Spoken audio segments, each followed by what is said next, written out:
ప్రభువైన యేసుక్రీస్తు నామములో అందరికీ నూతన సంవత్సర శుభాకాంక్షలు తెలియజేస్తున్నాను. ప్రియులారా, మరి అందరూ బాగున్నారు కదా? చూడండి, మార్కు వార్త 5వ అధ్యాయము 22 నుండి 24 వచనం చదువుతున్నాను. ఆయన సముద్ర తీరమున ఉండగా సమాజ మందిరపు అధికారులలో యాయూరు అనే ఒకడు వచ్చి ఆయనను చూచి ఆయన పాదముల మీద పడి, నా చిన్న కుమార్తె చావనయ్యున్నది, అది బాగుపడి బ్రతుకున్నట్లు నీవు వచ్చి దాని మీదనే నీ చేతులు ఉంచవలనని ఆయన మిగిల బ్రతిమాలు కొనగా ఆయన అతనితో కూడా వెళ్ళెను.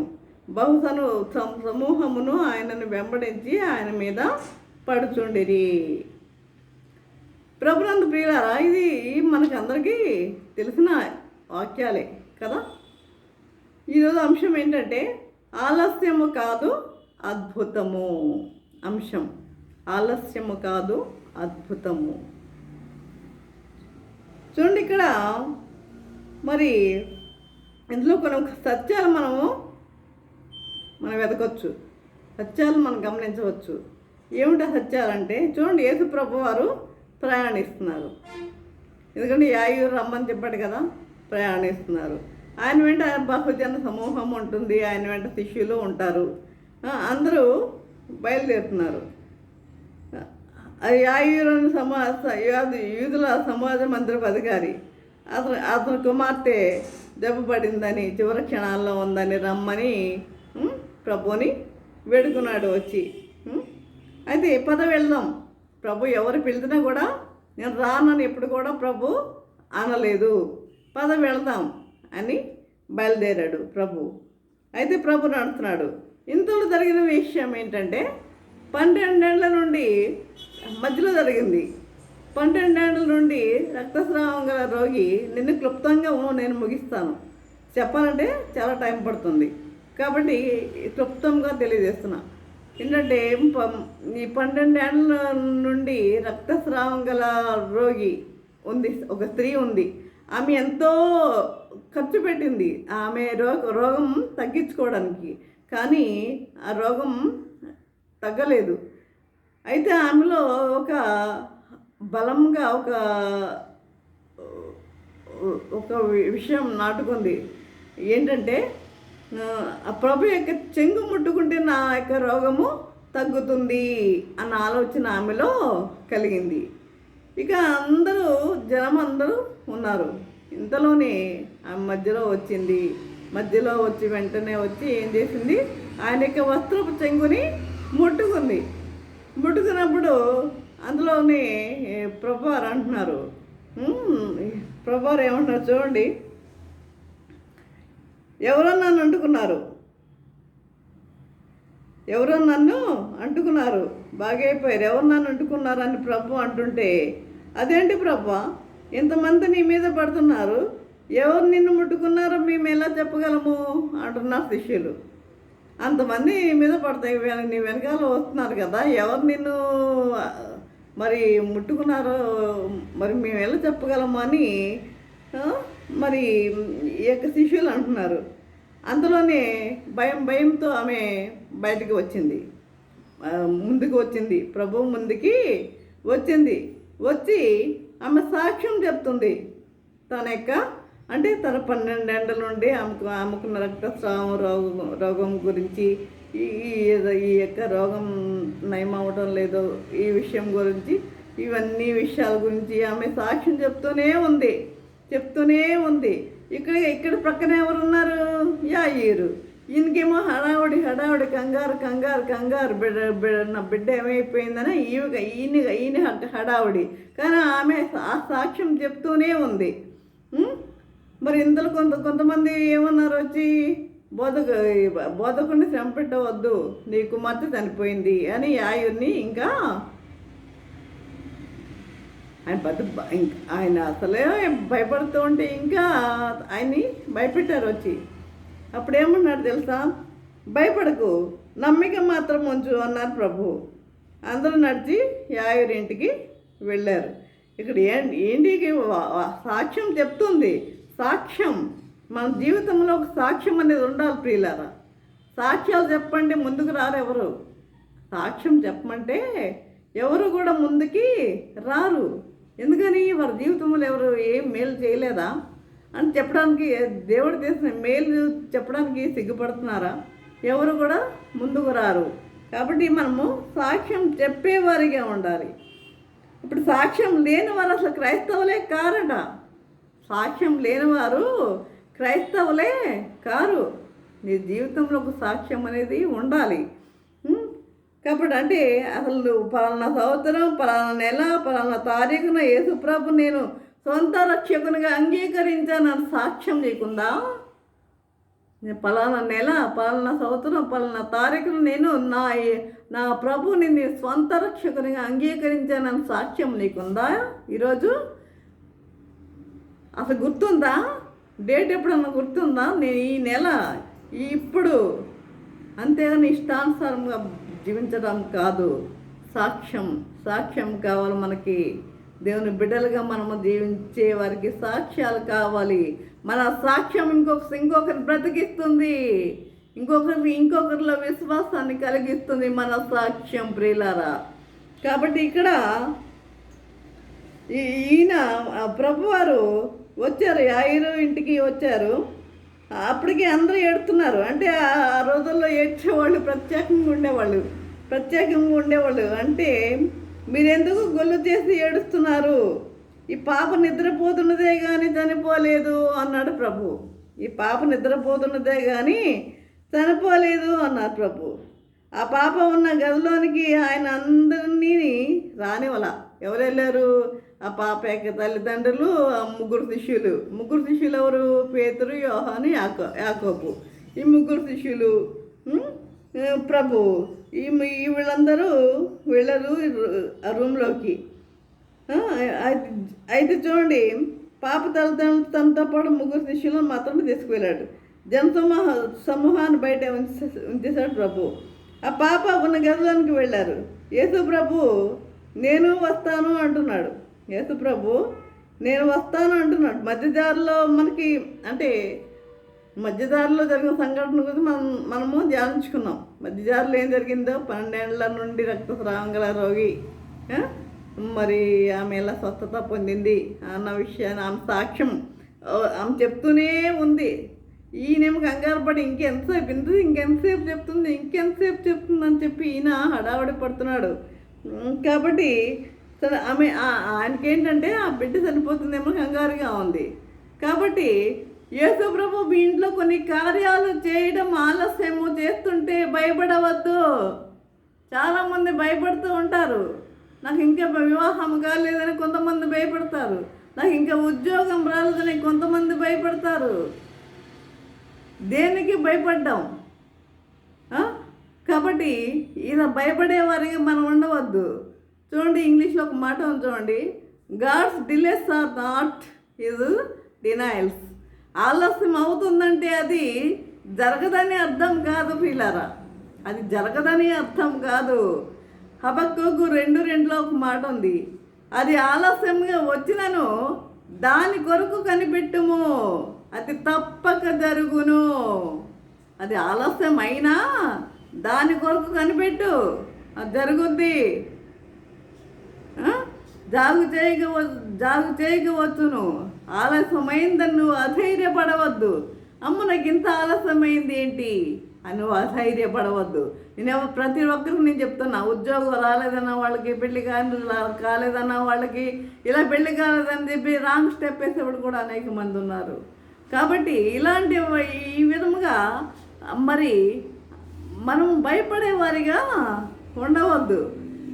కాబట్టి ప్రభువు చేస్తానని చెప్పిన తర్వాత కూడా ఆలస్యం అవుతుందంటే మనము భయపడవద్దు. యాయుడు అనుకుంటున్నాడు మధ్యలో, ఇలా ఆలస్యం అవుతుందేంటి, రక్తస్రావం గల స్త్రీ గురించి అనుకుంటున్నాడు, ఇంకా ఎంతసేపు సాక్ష్యం చెప్తుంది అని అనుకుంటున్నాడు. కాబట్టి ఆమె సాక్ష్యం అంతా చెప్తుంది, నా డబ్బు అంతా ఖర్చు అయింది ప్రభా, మరి ఇంత 12 ఏళ్ల నుండి బాధపడుతున్నాను ఈ అనారోగ్యంతో అని చెప్పి సాక్ష్యం అంతా ప్రభు వింటున్నాడు. ఎంతో సహనంతో ఆయన వింటున్నాడు. కాబట్టి ఈ ఆయన కంగారు పడుతున్నాడు, అమ్మాయి ఎలా చచ్చిపోయేలా ఉంది, ఇదేమి సాక్ష్యం అని ఆయన అనుకుంటున్నాడు. కాబట్టి ఆమె ఇంకా చెప్తూనే ఉంది అనుకుంటున్నాడేమో. సాక్ష్యాలు మనం ఏం చేయాలి తెలుసా? వినాలి. ప్రతి ఒక్కరి యొక్క సాక్ష్యం మనం వినాలి. ప్రతి ఒక్కరి యొక్క సాక్ష్యం మనము వినాలి. కాబట్టి చాలామంది అనుకుంటారు, చూడండి, నేను క్రైస్తవ కుటుంబంలో పుట్టాను, ప్రతి ఆదివారం చర్చికి వెళ్తున్నాను, నేను పాటలు పాడుతున్నాను, బైబిల్ చదివేస్తున్నాను అనుకుంటారు. కానీ ఇది కాదు. This is not right thing. ఇది ఏంటంటే ఇదన్నీ సహజమే. అంటే ఏంటంటే నువ్వు వెళ్ళడం ముఖ్యం కాదు, నీలో మార్పు ఉందా అది కావాలి మనకి. నీలో మార్పు అనేది నీకు ఉన్నదా అది కావాలి. పరివర్తన కావాలి, మార్పు కావాలి. ఆ యేసు ప్రభు నీ జీవితంలో అంగీకరించిన అనుభవం కావాలి. ఆ సాక్ష్యం పొందిన మీరు అది చెప్పడానికి మీరు భయపడవద్దు ప్రియులారా. కాబట్టి కొంతమందికి సాక్ష్యం చెప్పడం అసలు ఇష్టమే ఉండదు. సాక్ష్యం చెప్పమంటే చెప్పరు. కాబట్టి బైబిల్ చెప్పింది బోధ చేయండి అంటారు అంతే. కొంతమంది ఏమంటారంటే బైబిల్లో ఏముంది చెప్పండి చాలు, సాక్ష్యాలు దేవుద్ది అంటారు కొంతమంది. కాబట్టి ప్రియులారా, మనం ఏం చేయాలంటే ప్రసంగం చేసేవారు మొదట ఏం చేయాలి తెలుసా? మన సాక్ష్యం చెప్పాలి. గుర్తుపెట్టుకోండి, ఎవరైనా సరే మీరు ప్రసంగం చేసేటప్పుడు ఫస్ట్ మీ విట్నెస్ ఏంటో మీరు చెప్పాలి. మీరు ఎలా వచ్చారు, దేవుని సేవకి ఎలా వచ్చారు, ఇవన్నీ మీరు చెప్పేవారిగా ఉండాలి. కనుక ఈ విధంగా మరి మనకి ఆలస్యం అవుతుంది అంటే మనము భయపడేవారిగా మనము ఉండవద్దు. ఇక్కడ ఏమన్నాడు? ఈ చిన్నది నిద్రించున్నది చనిపోలేదు అని ప్రభు అన్నాడు. ఆ గదిలో ఎంతమంది ఉన్నారు ఆ గదిలో? 7. ఎవరు? 2 పాప తల్లిదండ్రులు, 2 శిష్యులు, 3 ప్రభు, 7 ఉన్నారు.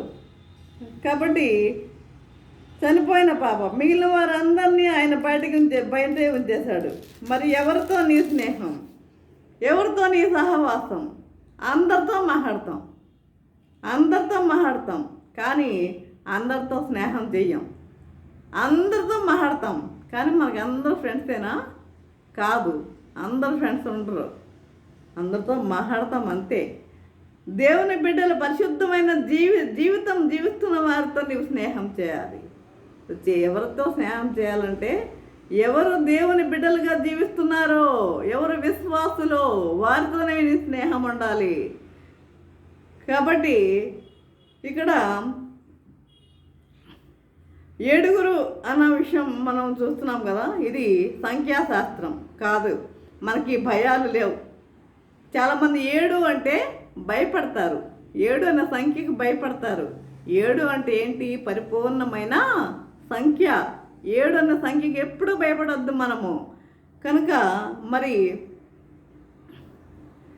ప్రభు మనకు తోడుగా ఉంటే చాలు. ఇదిగో ప్రభు అందరం మాట్లాడుతున్నాడు. శవం మాట్లాడడం ఏమిటి? కొంతమంది శవంతో మాట్లాడుతూ ఏడుస్తారు. కొంతమంది చనిపోయినప్పుడు చాలా చూసే ఉంటారు. ఆమె యొక్క జరిగిన విషయాలన్నీ, ఆమె బతికుండగా జరిగిన విషయాలన్నీ చెప్పుకుంటూ ఏడుస్తూ ఉంటారు. కనుక నేనే జీవం అన్నాను ప్రభు. అంటే ఏమిటి? మొక్కలకు, పక్షులకు, జంతువులకు జీవం ఉంది. అయితే ఈ జీవం ఏంటి? ఇది బ్రతికించే జీవం. ఇది బ్రతికించే జీవం. ఈ జీవం మరణంతో మాట్లాడుతుంది. మరణం మీద అధికారం ఉన్నది మన దేవునికి. Praise the Lord. మరణం మీద అధికారం ఉన్నది. కనుక ఇది బ్రతికించే జీవం. ఈ జీవం మరణంతో మాట్లాడుతున్నది. తలితాకుమి అన్నాడు ప్రభు. అంటే చిన్నదానా లెమ్ము, చిన్నదానా లెమ్ము అన్నారు. చనిపోయిన బిడ్డ లేచి కూర్చుంది అంతే. చనిపోయిన బిడ్డ లేచి కూర్చుంది. చనిపోయిన ఆత్మ 3 రోజుల వరకు వారిలోనే ఉంటుందని యూదులు నమ్మేవారు. 3 రోజుల వరకు అక్కడే ఉంటుందని యూదులు నమ్మేవారు. అందుకే లాజరు మరణించిన తర్వాత ప్రభు ఎప్పుడు వచ్చారు? 4వ రోజున వచ్చారు. 4వ రోజున ప్రభు వచ్చాడు. ఎందుకంటే 3 రోజుల వరకు ఆత్మ వారిలో ఉంటుంది కనుక బ్రతికించడం గొప్ప సంగతి కాదు అనవద్దు. 4 రోజుల తర్వాత అలా అనడము ఆస్కారం ఉండదు అనడానికి. కనుక ప్రభు 4 రోజుల తర్వాత వచ్చాడు. లాజరు బయటికి రమ్మనగానే లాజరు బయటకు వచ్చాడు. యేసు ప్రభు అబ్బాయి బయటికి రా అని అంటే సమాధుల్లో ఉన్న అబ్బాయిలందరూ బయటికి వచ్చేసేవారు కదా. అబ్బాయి బయటికి రా అంటే సమాధుల్లో ఉన్న అబ్బాయిలందరూ బయటికి వచ్చేవారు కదా. అందుకే ప్రభు ఏమన్నాడు? లాజరు బయటికి రా అన్నాడు. లాజరు బయటికి రా అన్నాడు. కాబట్టి ఒక్కడే బయటికి వచ్చాడు. మరణమును శాసించిన ప్రభు, మరణానికి ఆజ్ఞాపించిన గొప్ప ప్రభువు మనకున్నాడు. కాబట్టి ప్రియులారా, ఈ విధముగా మరణం మీద అధికారం కలిగిన దేవుడు మన ప్రభువు. కాబట్టి ఆలస్యం అవుతుందని మనము అధైర్యపడవద్దు. ఇప్పుడు ఇంతవరకు మనం చెప్పుకున్నది ఏంటంటే ఆలస్యం అయిపోయిందని చెప్పి యాయిరు భయపడ్డాడు. ఆలస్యం అయిపోతుంది అక్కడ సాక్ష్యం చెప్తున్నాను, భయపడ్డాడు. కానీ ఏం జరిగింది? దేవుడు ఆ బిడ్డను దేవుడు ఏం చేశాడు? బ్రతికించాడు.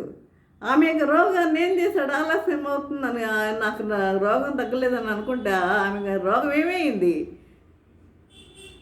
ఆ రోగము మరి ఆ రోగం నుండి ఆమె విడుదల పొందింది. కాబట్టి ఆలస్యం కాదు, అద్భుతం. కాబట్టి ఏది కూడా ఆలస్యం అయిపోతుందని మీరు ఎప్పుడు కూడా బాధపడకండి, భయపడకండి, అధైర్యపడకండి. అధైర్యపడిపోయి పప్పులో కాలేయొద్దు. కాబట్టి మనం ఏం చేయాలంటే మనము మంచిగా జీవించేవారిగా ఉందాం.